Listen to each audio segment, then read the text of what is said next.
If this bridge fell, General Patton's army and the entire Allied advance would collapse.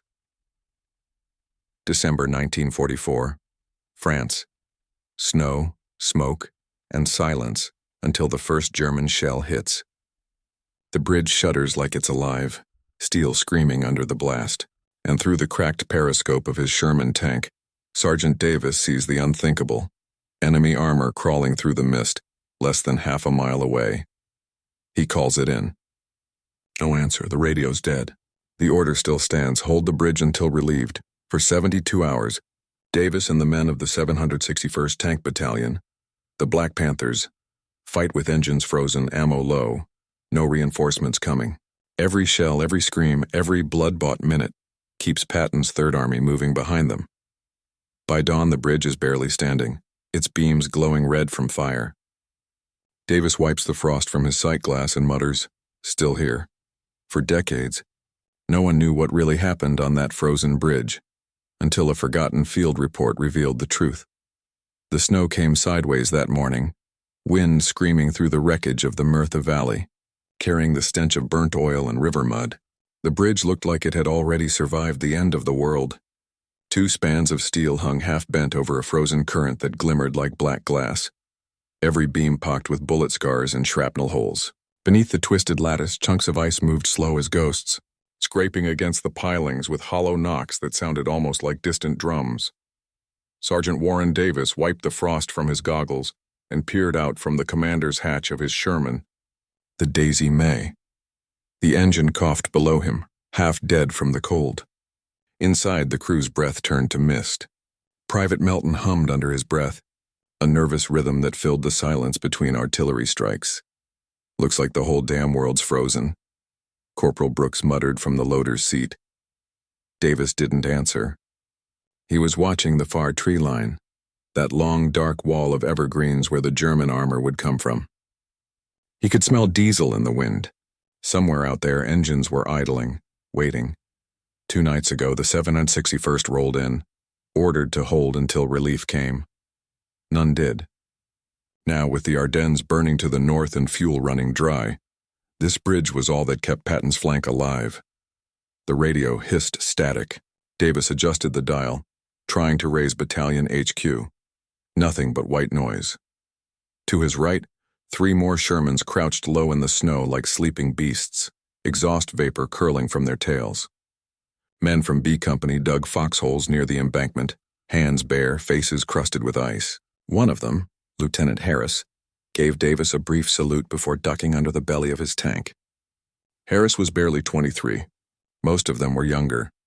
They'd fought their way here through villages the maps didn't even name, where locals hid in cellars and the sky never cleared of smoke. But this was different. A bridge too valuable to abandon and too exposed to survive. The first shell hit at 07:15. A white flash split the tree line. The sound arrived a heartbeat later, a thunderclap that threw snow from the tank's armor. The bridge shuddered. Davis ducked, yelling into the intercom, "Gunner, traverse right. Tree line, 400 meters." Melton swung the turret. Brooks slammed a shell into the breach. The gun fired in a crack that echoed through the valley. The round exploded in the woods, scattering branches and smoke. 3 more impacts followed, closer. Chunks of steel screamed off the bridge. The air turned black with cordite and ash. Enemy artillery zeroing in. Harris's voice cracked over the field phone. "They're probing the crossing." "Stay under cover," Davis barked. "No return fire till you see armor." Through the periscope, he caught flickers of movement, shifting shadows between trees. The rumor said the 11th Panzer was regrouping south from the Ardennes. No one wanted to believe it. Another shell shrieked overhead, detonating near the far pier. Davis knew then the rumor wasn't rumor anymore. The Germans were coming. The bridge trembled with each blast, girders bending like wet paper. A tank beside him caught a near miss. The explosion showered it in ice and earth, one tread blown clean off. Davis heard a man screaming inside, muffled and high-pitched. He started to climb out of the hatch, but Brooks caught his arm. "Sir, don't, it's burning." The flames reached the ammunition rack before Davis could answer. The blast lifted the turret clean off, hurling it into the river like a tossed coin. For a moment, no one moved. Snow and ash drifted together, soft as feathers. Then the radio crackled. Finally. A faint voice cut through static. All units hold position. Patton says the crossing stands at all costs. Reinforcements ETA unknown. Unknown. Davis almost laughed. Out here, unknown meant never. He climbed halfway out of the hatch, letting the cold bite his face awake. Across the white expanse, he saw Harris's platoon repositioning. Men dragging the wounded behind the abutment. A medic knelt in the snow, hands red to the wrist. "Brooks," Davis said quietly. "Load he, aim center span. Sir, you want us to hit our own bridge? If they reach it before we're ready, we deny it. No crossing, no pursuit." The loader hesitated, then slammed the shell home. The metallic click echoed through the hull. Outside, the wind howled again. Low, steady, almost human. Hours passed in bursts of chaos and stillness. Mortar rounds turned the riverbank into a graveyard of smoke pillars and broken timbers. When the artillery paused, snipers took over, their bullets whispering through the frost. The crews barely spoke. They drank melted snow to keep their throats from splitting. By late afternoon, the sun was a pale disk behind the clouds. A runner from HQ stumbled up the road. A kid no older than 19, face blistered from cold.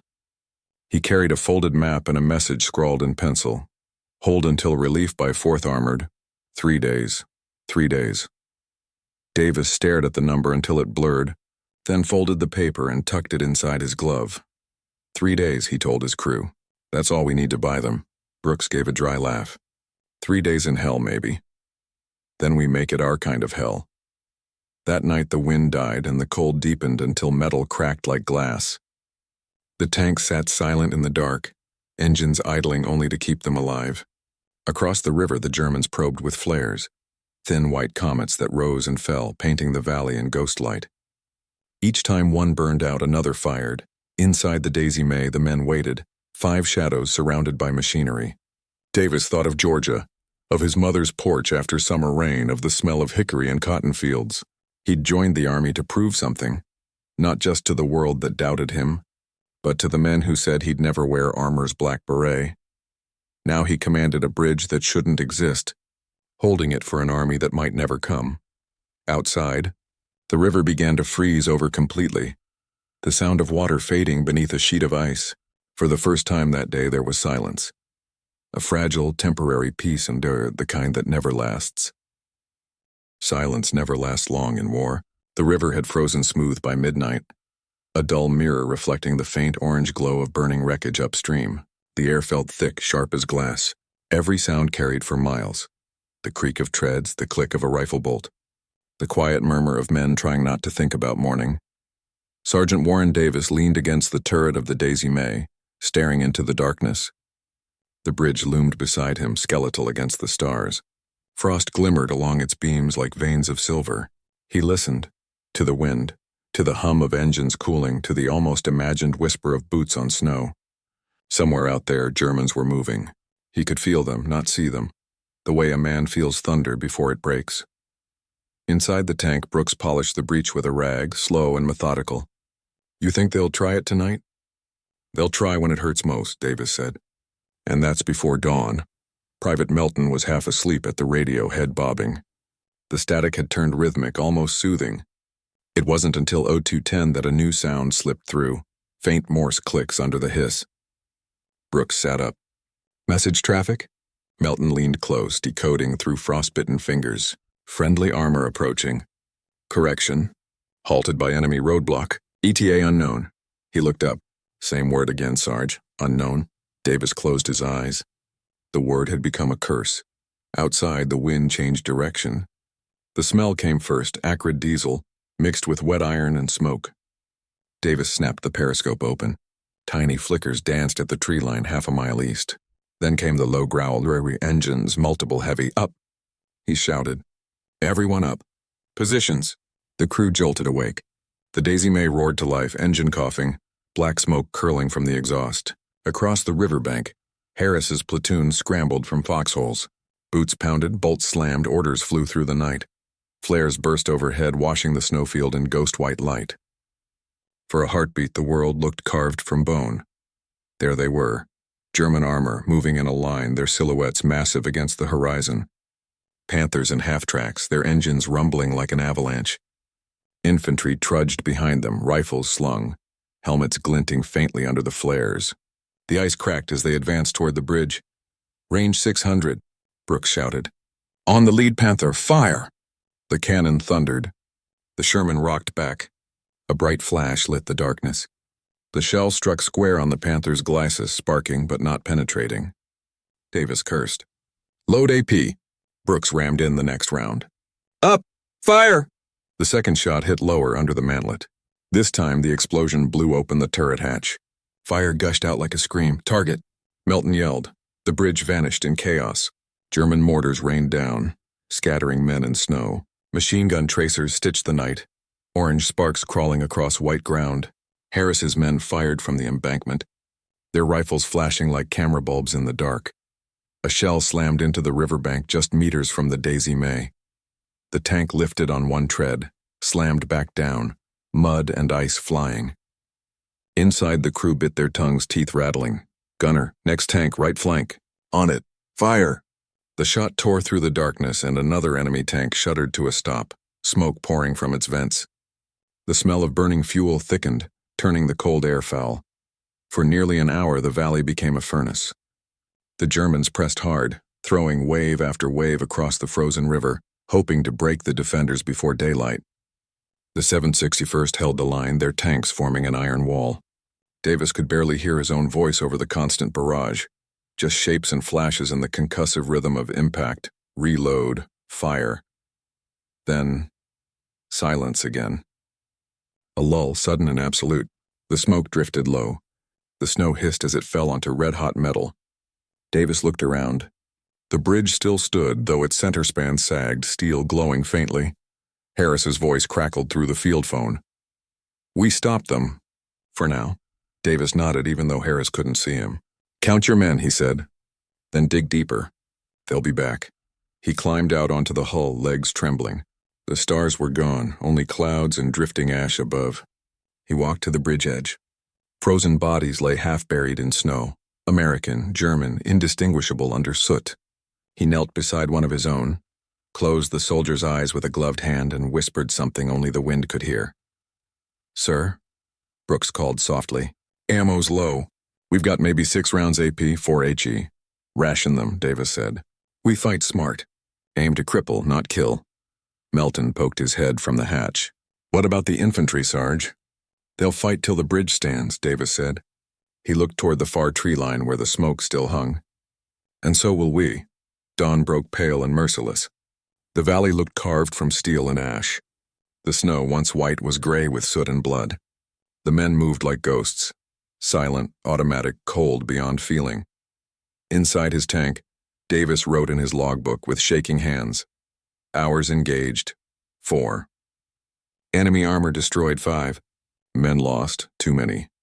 At 0830, a medic approached, hatless, eyes rimmed red. "We've got wounded stacked by the bridge abutment. We need a jeep for evacuation." "No jeeps," Davis said. "Roads are cut.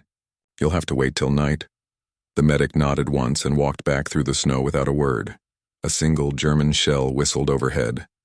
A reminder the fight wasn't done. It exploded harmlessly on the far bank. More a warning than an attack. The men flinched anyway. Harris limped up the road toward Davis, his greatcoat torn, helmet dented. "They'll regroup. I guess. They're waiting for daylight to bring the 88s. Davis squinted at the bridge. "Then we make daylight hurt." He ordered the men to pull debris onto the roadway. Twisted metal, burned timber, the wreck of the destroyed tank. A barrier of chaos, anything to buy minutes. The crews rearmed what they could from the wrecks, scavenging shells still warm from the last fight. At noon, snow started again, fine and relentless. The bridge disappeared under the storm, turning the world into a gray blur. Visibility, 20 yards at best. It was the kind of weather soldiers prayed for, cover from the sky itself. But the Germans prayed too, because under that veil they could move unseen. The first sign came from the river and a faint creak. Davis turned, scanning the ice. Dark shapes slid along the bank. Men on their bellies, crawling, dragging satchel charges. Engineers. Infantry. On the ice. He shouted. Machine guns opened up instantly. Tracers cut streaks through the snowstorm. Tiny lines of fire. The Germans scattered, some falling through cracks in the ice, others vanishing into mist. But a few made it close enough to throw. Explosions shattered the stillness. Concussions beneath the bridge. Steele groaned. "God damn it," Brooks shouted. "They're trying to drop the span." Davis slammed his fist against the hatch. "All tanks suppress the bridge base. Don't let another one through." The Sherman guns boomed, their flashes turning snow into firelight. The air filled with flying ice, smoke, and screams.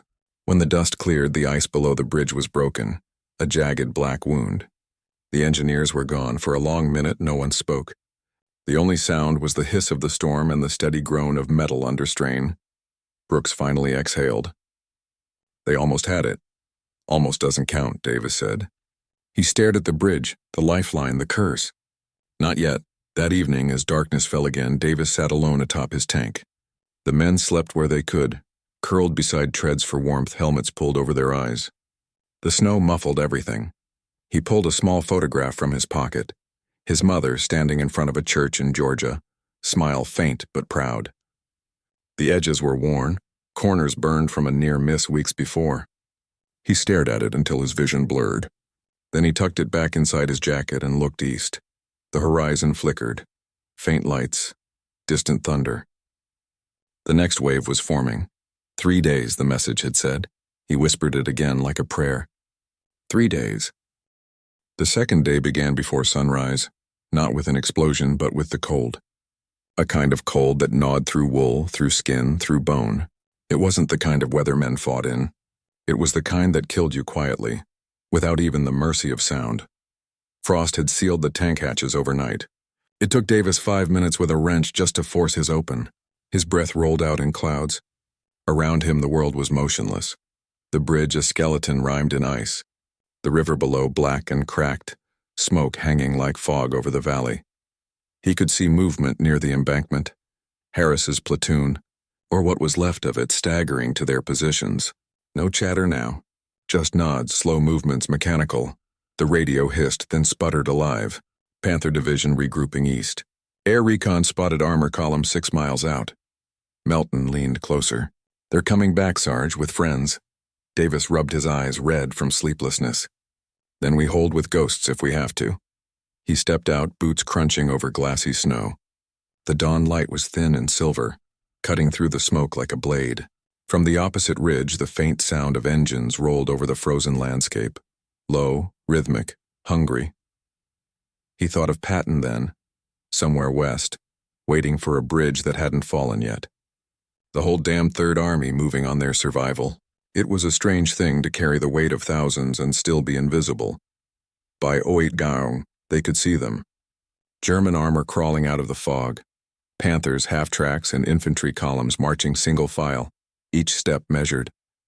Behind them, the artillery began its slow, deliberate work. The first shell landed behind the Sherman line, throwing snow 50 feet into the air. The second struck closer, showering the tanks with frozen dirt and metal. "Everyone down," Davis shouted. "They're bracketing us." Shells walked across the position like footsteps of a giant closing in. One struck the road just before the bridge, flipping a jeep into the river like a toy. The explosion's echo rolled across the valley and didn't stop. Brooks swung the gun east. "Can't get eyes on armor through the fog." "They're blind firing." "Good," Davis said grimly. "Means they're nervous." He didn't feel good. The bridge shook with every impact, and the right span sagged slightly more than before. Steel cables groaned like something alive. Then over the din of artillery came a sound that froze everyone. A deep, mechanical hum from above. "Air," Melton shouted. "Incoming from the north." Davis looked up, black crosses slicing through cloud. Stukas, the sirens wailed. The tanks scattered for what little cover existed. The first bombs fell seconds later, bursting along the riverbank, sending fountains of ice and smoke skyward. The air turned liquid with heat and snow and shrapnel. The bridge took one direct hit near its center span. Steel twisted like paper. A section of railing collapsed into the river, taking 2 men with it. One screamed. The other didn't. When the last plane peeled away, the silence afterward was worse than the noise. Davis climbed from his tank, covered in soot. The bridge still stood barely. Its surface was jagged and warped, but intact. He pressed his hand to the metal, still vibrating. "You're not falling," he muttered. "Not today." Harris limped over, face blackened, uniform torn. "We lost 5. Maybe more. Half our rifles are jammed from the ice. But the line holds. It has to, Davis said. We've got orders. Orders? Harris spat into the snow. Orders don't mean a thing if we freeze before the Krauts even get here. Davis looked at him, calm but distant. They mean everything. Because if we quit, there's no tomorrow for anyone behind us. Harris stared back for a long moment, then nodded slowly. Then I guess we keep the bridge. That afternoon, the men scavenged the wrecks for anything useful. Rations, ammo, even cloth torn from uniforms to wrap their hands. A medic boiled snow over a tiny stove to clean wounds. The air smelled of diesel, blood, and scorched rubber. Melton worked the radio again, trying to cut through static. Command, this is 761st. Status critical. Bridge still held. Request reinforcements, over. Static, nothing. Then, a faint voice. Acknowledged. Hold position. Patton advancing. Hold until relief. The signal cut. Same damn line every time, Brooks muttered. Hold till relief. Davis smiled faintly. Then that's what we'll do. By sunset, the temperature dropped again. The fog returned thicker than before, turning men into shadows. The only lights were from the burning hulks of tanks, their glow pulsing like dying stars. Davis sat inside the Daisy May, listening to the sound of the engine, a heartbeat in metal. Brooks hummed quietly, something slow and mournful. Melton scribbled in a torn field book. The page header read, Bridge of Ghosts, why you call it that? Brooks asked. Melton shrugged. Because no one will believe it when it's over. Outside, the snow began to fall again, soft and steady. For a moment, the battlefield looked almost peaceful. Then, from the far tree line came a sharp metallic clang. 1, then 2, movement through the periscope. Davis saw figures in white smocks moving between the trees. Dozens, maybe hundreds, infantry. They weren't charging this time. They were setting up. Machine gun nests, mortars. They're digging in, Davis whispered. They're not coming to take the bridge tonight. They're going to surround it. He stepped out onto the bridge to confirm, and felt it beneath his boots. The entire structure pulsed faintly like something alive under strain. The steel cables whined in the wind, the ice below groaned. He knew then that it wasn't just the enemy they were fighting anymore. Time, weather, and gravity were against them too. At 22 they struck again. Mortars rained down, bursts of white light in the darkness. The bridge turned into chaos once more. The tanks returned fire, their muzzles flashing through the fog. Harris's men fired until their barrels smoked, reloading by instinct. The Germans advanced through the storm like wraiths, vanishing and reappearing in the snow. Davis yelled orders until his throat tore. Brooks kept firing even after the barrel overheated. When it jammed, he threw the hatch open and switched to the 50 cal on top, firing blind into the mist. Brass casings rained like gold. The bridge shook again, another blast at the supports. The river below erupted in a geyser of ice and flame. For a heartbeat, it felt like the whole world fell out from under them. Then it settled again, creaking, alive. The men held. Somehow they held. By 03 high, the firing slowed. The fog cleared slightly. The snow turned pink from the light of burning wrecks. Davis stood in the center of the bridge, rifle in hand, coat shredded, breath steaming. Around him, men moved silently, tending to the wounded, counting what remained. 3 tanks still operational, 24 infantry. No reinforcements, no retreat, and still, the bridge stood. Davis leaned on the railing, staring into the black water below. They'll come again at dawn, he said softly. And we'll be here. He looked up at the horizon. Faint light creeping in, dull gray, the promise of another day that shouldn't exist. He smiled, almost to himself. 3 days, he whispered again. The third dawn came gray and soundless. For a long moment, the men of the 761st believed the enemy had gone. The fog had lifted. The air hung still, heavy with the smell of cordite and frozen mud. The bridge, scorched and trembling, cut a black silhouette across the pale horizon. But Davis knew better. Silence was never mercy. It was the inhale before the scream. He stood beside his tank, rubbing warmth into his hands, eyes fixed on the far tree line. They're still out there, he muttered. Brooks climbed from the hatch, steam rising from his breath. You think they're waiting for daylight again? No, Davis said. They're waiting for us to believe we've survived. Behind them, the men of Harris's platoon shuffled like ghosts, some with bandaged hands, others limping on frostbitten feet. Their helmets were rimed with ice, their rifles blackened from smoke. Every face looked carved from the same mixture of exhaustion and defiance. Melton fiddled with the radio again. Static, then a faint voice under the hum. Patton advancing, 40 miles east. Hold until contact. He looked up, eyes hollow. 40 miles. That's 2 days at least. Davis nodded once. Then this bridge needs to live for 40 more hours. He turned back toward the river. A faint sound rippled through the cold. The creak of treads, muffled but unmistakable. Contact, Brooks whispered. Davis raised his binoculars. Through the morning haze, he saw them. Panthers again, crawling from the tree line like dark beasts, flanked by infantry spreading wide through the snow. He felt something deep in his gut twist. Not fear, but resignation sharpened to steel. Mount up, he said quietly. It's starting again. The first shells came screaming across the valley before WWII. They struck the far approach, throwing snow and metal skyward. The air filled with dust and white ash. The 761st answered instantly. Sherman cannons roaring, muzzle flashes cutting through the smoke. The battle had changed. It wasn't charge and retreat anymore. It was siege. Both sides knew the bridge couldn't last forever. Brooks fired until the barrel smoked. They're closing fast. Let them, Davis said. We'll kill them up close. German infantry poured down the slope, their white uniforms blending with the snow. The defenders fired in controlled bursts, every bullet counted, every shell chosen with care. The ground became a mosaic of craters, broken rifles, and burning fuel.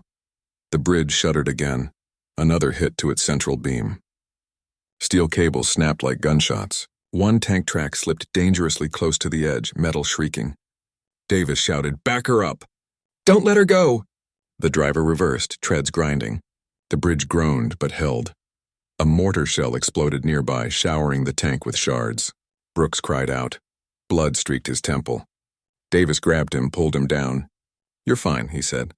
"Stay with me." Brooks blinked, dazed. "Just scratch the paint, Sarge." Davis forced a grin. "Then keep the engine hot." They fought hour after hour, the snow darkening with soot. Men who could no longer fire reloaded for others. Medics moved between bodies under fire, their red crosses blackened by dirt. By noon, the German armor had fallen back, briefly. The lull felt wrong. Davis leaned from the hatch, scanning the eastern ridge. Why'd they stop? Then he saw it. The artillery. 6 guns lining the crest, barrels glinting. The first volley screamed overhead a moment later, shaking the valley. Explosions tore through the near bank, flipping trucks, shattering ice, sending men sprawling. The bridge swayed. Davis shouted into the radio. "All units, suppress those guns. Focus fire East Ridge." The Shermans rotated as one, their turrets grinding. The first return volley hit wide. The second landed square. One German cannon bloomed into flame. The men cheered weakly, but there were too many guns. Another shell landed just short of the bridge. The blast lifted Davis off his feet, slammed him hard against the turret. For a moment, everything went white. When his vision cleared, he saw the bridge's center span had dropped nearly a foot, twisted, screaming under its own weight. He climbed back up, coughing blood, and looked across at Harris. The lieutenant was kneeling, helmet gone, arm wrapped in a torn bandage. He met Davis's eyes and shouted over the thunder, "We can't hold this much longer." Davis shouted back, voice hoarse, "We don't have to hold it forever. Just until they come." "When's that?" Davis had no answer. Another impact threw both men down. Harris didn't get back up. By afternoon, the battle had turned personal. No more lines, no more strategy, just men, smoke, and survival. The Daisy May was hit twice, once in the side, once on the turret. Both glancing, but enough to shake every bolt loose. Brooks bled through his bandage, refusing to stop. Melton shouted coordinates no one could hear. The bridge itself seemed alive, every vibration a heartbeat counting down. And then came the sound no soldier ever forgets, the groan that turns into a crack. Steel splitting. Davis turned. The bridge's central joint tore open like a wound, sparks flaring. A 5-foot section collapsed into the river, dragging cables and debris with it. Water surged up, freezing as it splashed against the cold air. For a second, the entire world froze too. Then Davis screamed, "Pull back! Get off the center span!" The tanks reversed fast, treads grinding against warped steel. One didn't make it. Charlie 1, Harris's last tank, slipped sideways and vanished into the black water. The men watched it go without a sound. When the shaking stopped, half the bridge was gone. But the remaining half, the west span, still stood, just enough for a single column to cross if needed. Barely. Davis climbed to the top of his tank and looked east. Smoke and fire covered the ridge. German troops were regrouping again, preparing for a final push. He knew they'd try to finish it before nightfall. He looked down at his men, what was left of them. "Listen up," he shouted. Every head turned. "You hold what's left. Every bullet, every bone, every breath, and we keep this bridge alive until relief or death, you hear me?" A low murmur answered, then louder. "Yes, Sergeant." He nodded once. "Then make it count." The final assault came at sunset. The Germans charged under artillery cover, a wall of men and metal. The sky turned black with smoke. The river burned with spilled fuel. Davis stood atop the Daisy May, firing until the barrel glowed red, shouting until his voice was gone. They hit the bridge again and again. Grenades, charges, direct fire. The air became a storm of sparks. The bridge trembled, but it did not fall. Men died on both sides, bodies vanishing into the water, frozen mid-scream. As the last light faded, something new cut through the chaos. A sound, faint but growing. Engines. Many of them. From the west, Davis froze. Then he saw them crest the ridge. American half-tracks, headlights dimmed, stars painted white on their hoods. Reinforcements. He laughed once, a broken sound that turned into a cough. "About damn time!" The newcomers roared across the valley, guns blazing. The Germans faltered. Within minutes, the pressure broke. The attackers falling back, smoke covering their retreat. The 761st had held. For 72 straight hours, they had fought, bled and frozen for a strip of steel no wider than a road. And it still stood. Davis collapsed beside the tank, breath shallow, ears ringing. Brooks slumped next to him, blood on his face, grinning through cracked lips. "We did it," Brooks whispered. Davis nodded. "We did what we came for." Overhead, snow began to fall again, soft as ash. The sky was empty, the gunfire gone. Somewhere beyond the smoke, Patton's army was moving, alive because they had refused to die. Davis looked back at the bridge, half destroyed, still shining in the moonlight. He whispered, barely audible, "Hold until relief." We held. The valley was quiet at last. Snow fell steady, slow, soundless, blanketing the bridge, the wrecks, the frozen bodies half buried in drifts. The wind whispered through the broken beams like the breath of ghosts. When the sun rose, it cast no warmth, only light. Pale and merciless, spilling over what was left of the 761st. Sergeant Warren Davis sat beside the Daisy May, back against the steel tread, helmet resting in his lap. He hadn't slept in nearly 3 days. His eyes were hollow, his face blackened with soot, the frost clinging to his lashes like ash. He looked out over the bridge, half gone, half standing, and couldn't tell if it was victory or ruin. Brooks coughed nearby, wrapping a bandage around his arm. "You think they'll remember this, Sarge?" Davis didn't look at him. "They'll remember the bridge," he said. "Not the men," Brooks laughed weakly. "Then we built ourselves a ghost story." The sound faded into the wind. The reinforcements that arrived before dawn had pushed east, chasing what was left of the German armor across the river. The 761st wasn't ordered to follow. They were told to stay, to hold, to wait for engineers to rebuild the span. No one argued. They were too tired for glory. Harris's body lay under a tarp near the abutment, his helmet placed neatly beside him. Davis had found his notebook inside his coat pocket, names, sketches, a half-finished letter to someone named Claire. He folded it carefully and slipped it into his own jacket. "I'll see it home," he whispered. At 0900, Patton's convoy reached the valley. The general himself stepped out of his jeep, long coat flapping in the wind, polished helmet gleaming dull under the pale sun. He looked over the wreckage, the twisted steel, the frozen tanks, the scattered helmets. His eyes narrowed. A colonel approached him, pointing toward the remaining crews huddled by the tanks. "Black unit, sir, 761, they held it 3 days." Patton said nothing for a long time. Then he walked forward, boots crunching over ice. He stopped beside Davis. "You're the one in command here?" Patton asked. Davis stood, saluted. "Yes, sir." "What's left of it?" Patton looked at him. The grime, the frostbite, the blood that had long since dried black. Then he looked at the bridge, still trembling in the wind, one span gone, the other barely holding. "You lost the center," Patton said quietly. "Yes, sir. But not the crossing." Patton nodded once. "Good answer." He turned to his aide. "Get those engineers moving. I want armor over this river before sundown." Then to Davis, "You and your men saved my flank, Sergeant. You'll have my thanks, and the Army's." Davis's eyes met his. "Permission to speak freely, sir?" Patton raised an eyebrow. "Granted." Davis nodded toward the fallen.